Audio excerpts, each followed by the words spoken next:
उम्मीद है आप सभी अच्छे से होंगे और हम लोग एक नई श्रृंखला की शुरुआत कर रहे हैं जिसमें मैं कुछ ऐसे तथ्यों को बताऊंगा जो सामान्यतया दुर्लभ होते हैं लेकिन काफ़ी महत्वपूर्ण होते हैं।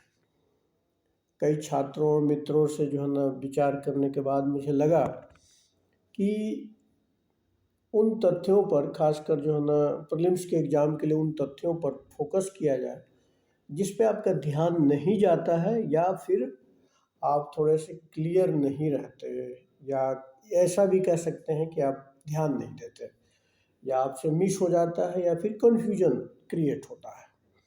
तो इस तरह की दुर्लभ तथ्यों को या महत्वपूर्ण तथ्यों को, दुर्लभ तथ्य तो नहीं कहें चूँकि मिल ही जाएगा किसी न किसी किताब में, लेकिन इसको महत्वपूर्ण कह सकते हैं या कन्फ्यूजन वाले कह सकते हैं कि जिसको हम जो है ना रिवाइज कम करते हैं।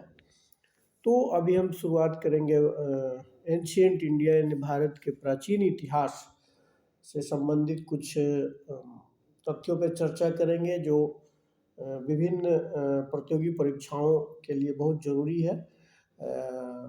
आपके यूपीएससी से लेकर बीपीएससी या अन्य जो प्रोविंशियल सिविल सर्विसेज है उनके लिए ज़रूरी है।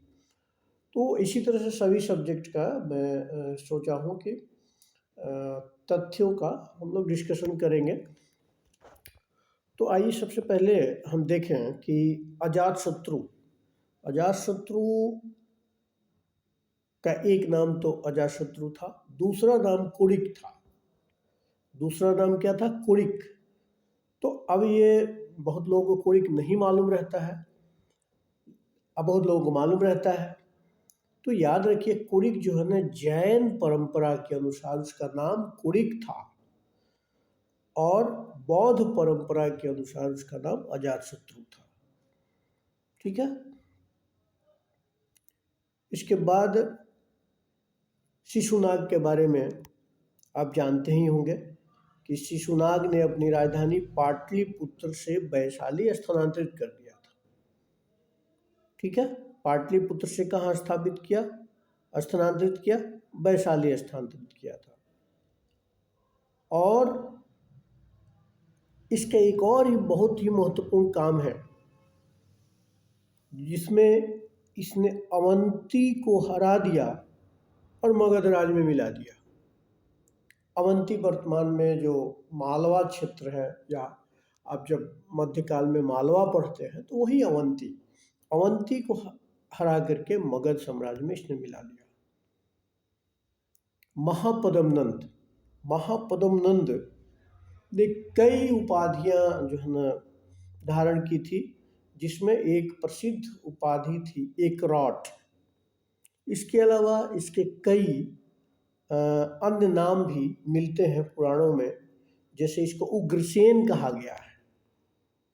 ये कई एग्जाम में आ चुका है, पढ़ा भी होगा आपने, लेकिन रिवीजन की कमी के कारण आपको याद नहीं रहता होगा। उग्रसेन कहा जाता है, इसको सर्वछत्रांतक कहा जाता है, सर्वछत्रांतक।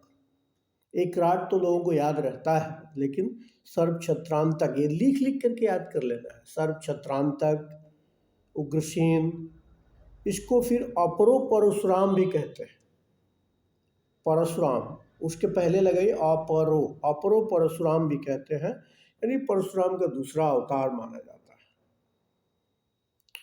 आगे बढ़ते हैं। आपने तीर्थंकरों के बारे में पढ़ा होगा, तो उसमें आपने पढ़ा होगा 22वां तीर्थंकर। कुछ ध्यान में आ रहा है? 22वें तीर्थंकर को अरिष्टनेमी कहा गया है। 22वें तीर्थंकर कौन थे? अरिष्टनेमी। मैं क्यों यहाँ कह रहा हूँ कि इनका उल्लेख जो है ऋग वेद में मिलता है।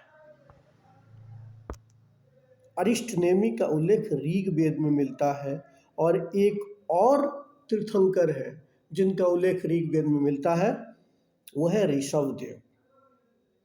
यानी पहले तीर्थंकर और 22वें तीर्थंकर का उल्लेख ऋग वेद में मिलता है।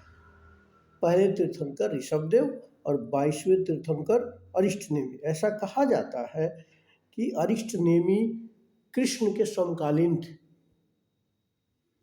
ऐसा कहा जाता है कि कृष्ण के समकालीन अरिष्टनेमी थे या अरिष्टनेमी के समकालीन कृष्ण थे।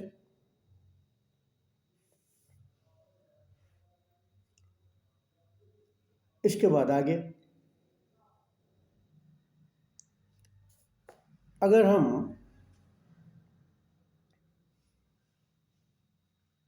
महावीर के जीवन के बारे में बात करें तो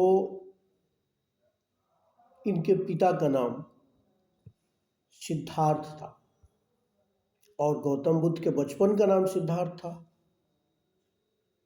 तो सिद्धार्थ तो पता होता है, लेकिन वो किस कुल के थे, यानी सिद्धार्थ किस कुल के थे, तो वो उसको आप याद कर लें। ज्ञात्रिक कुल के थे। ज्ञात्रिक कुल के सिद्धार्थ थे। कौन? जो महावीर के पिता थे। जबकि यहाँ तुलना करें बुद्ध के पिता से, अगर तुलना किया जाए तो बुद्ध के पिता शाक्य कुल के थे। शाक्य और ज्ञात्रिक। बुद्ध के पिता जिनका नाम शुद्धोधन था वो शाक्य कुल के थे। अब आपने पता होगा कि जैन संप्रदाय 2 भागों में बट गया था। सब लोग जानते होंगे किस में बटा, श्वेतांबर और दिगंबर। लेकिन इसके उप संप्रदायों के बारे में आप कम पढ़ते हैं, जबकि परीक्षाओं में पूछा जाता है उप संप्रदाय। तो अब यहाँ पे हम देखें दिगंबर के उप संप्रदाय, जैसे तारणपंथी दिगंबर के उप संप्रदाय है। 20पंथी ये दिगंबर के उप संप्रदाय है। पंथी लगा है तो इसका मतलब है दिगंबर के उप संप्रदाय है। और श्वेतांबर के उप संप्रदाय, श्वेतांबर यानी स्थूलभद्र के जो अनुयायी थे उनको श्वेतांबर कहा जाता था, श्वेत वस्त्र पहनते थे। तो श्वेतांबर के उप संप्रदाय में डेरावासी बहुत फेमस है। डेरावासी, स्थानकवासी यानी वासी लगा है, तो श्वेतांबर के उप संप्रदाय हो गए। और पंथी लगा है तो दिगंबर के उप संप्रदाय हो गए।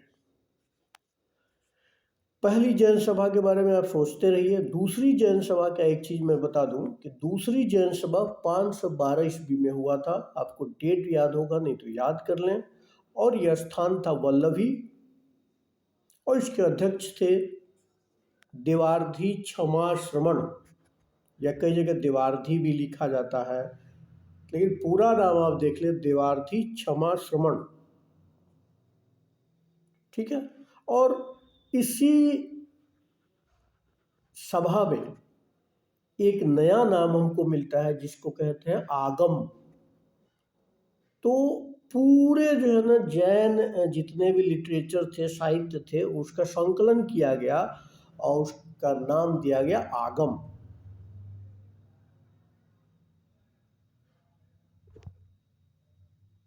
तो ये कुछ इम्पोर्टेंट फैक्ट थे